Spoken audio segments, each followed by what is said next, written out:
Hello, everyone. Welcome to SceneDaily.com and the panel of the pontificating pundits. I'm Steve Waid, along with Kris Johnson and Jeff Owens. And guys, we've got to talk about Dale Earnhardt Jr. after the Daytona 500. We all know he had to dust up with Brian Vickers that caused a multi-car accident.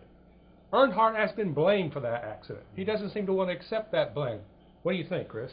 Let me just say, first off, I feel like a complete dope, because on the video last week, I was touting Junior as the person that was going to finally live up to his promise at Hendrick Motorsports, and he had a horrible day. He had a horrible day on pit road, and he was absolutely, in my opinion, to blame for the accident, and I don't see how you can see it any other way.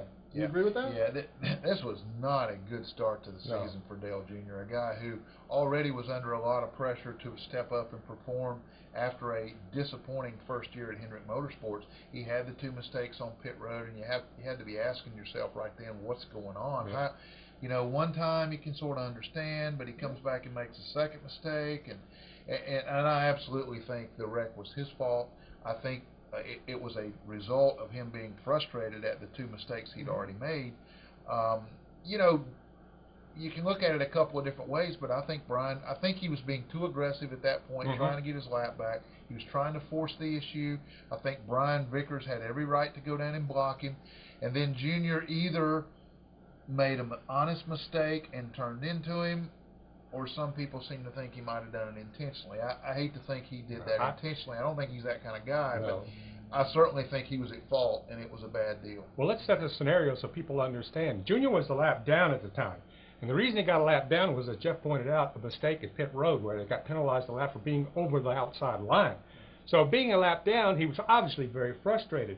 Brian Vickers was also a lap down, and when he made the move to block, he was trying to keep himself in the lucky dog position.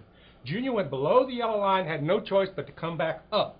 But he came back up pretty hastily, and as a result of that, clipped the rear end of Brian Vickers' car, and that started the melee. So I agree with Jeff. I think he was driving too aggressively, but Kris, obviously he was out of frustration. It was a bad week for him, not just a bad race, it was a bad week. Bad week, but also I think the thing we got to look at is why was there no penalty? Yeah. You know, NASCAR painted itself into this terrible box by penalizing Jason Leffler, and you can argue whether that was right or wrong. I think maybe that penalty was a little harsh the day before, but if you're going to do that, just because it's Junior, it's your most popular driver, you still got to penalize him. Well, see, by not penalizing him, NASCAR comes in for more criticism, protecting Junior, the most popular driver. Yeah. You can't do that. If you're going to do it to a guy like Jason Leffler, whether you think this was intentional or not, you set the precedent, and therefore NASCAR probably needed to do something to Junior. Yeah, you know, I understand NASCAR's feeling that it was a racing incident.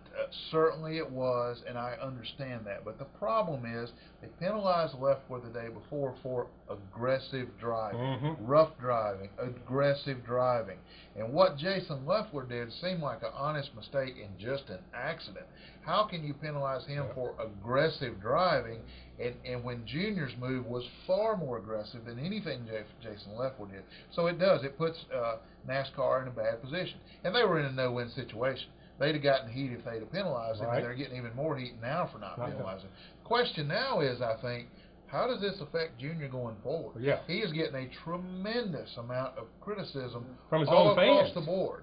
And that's a tough thing for Junior. Some of his own fans are actually turning against him a little bit. How's he going to handle this? He's put in a negative role, really, for the first time that I can remember in his Cup career. This guy is so popular, everybody just, follows his every move, and now he's got a negative thing hanging over him, and he's got to come out of it some way. How does he do it? Well, I mean, also I think this is a byproduct of plate racing, too. You know, Jimmy Johnson went through it, Carl Edwards went through it at Talladega, Vickers went through it, but you know, interesting enough, a lot of his fans are writing in and saying, you know what? He finally acted like his daddy. You know, he finally did the right thing. That. And I don't think all of Earnhardt Jr.'s fans are mad at him.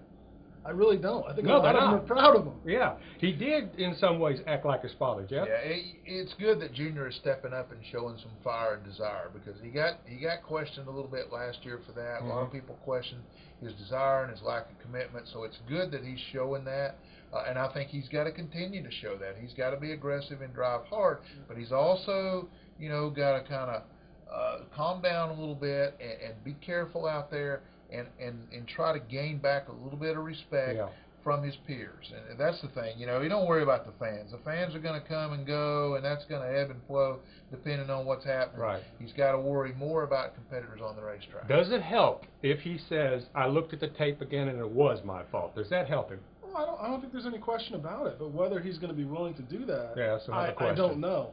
But I also think with Junior, he's in a tough spot. I don't think he asked for a lot of this pressure and all this responsibility to basically be the one fulcrum that NASCAR stands on in tough times. Well, I think it's a very difficult spot for him to be in, but he's got to bring the focus. Well, not only that, how many of us have said, and us three right here said the same thing, he's got to do it this year with Hendrick. There's no more excuses. He's under a whole lot of pressure. There's no doubt about that.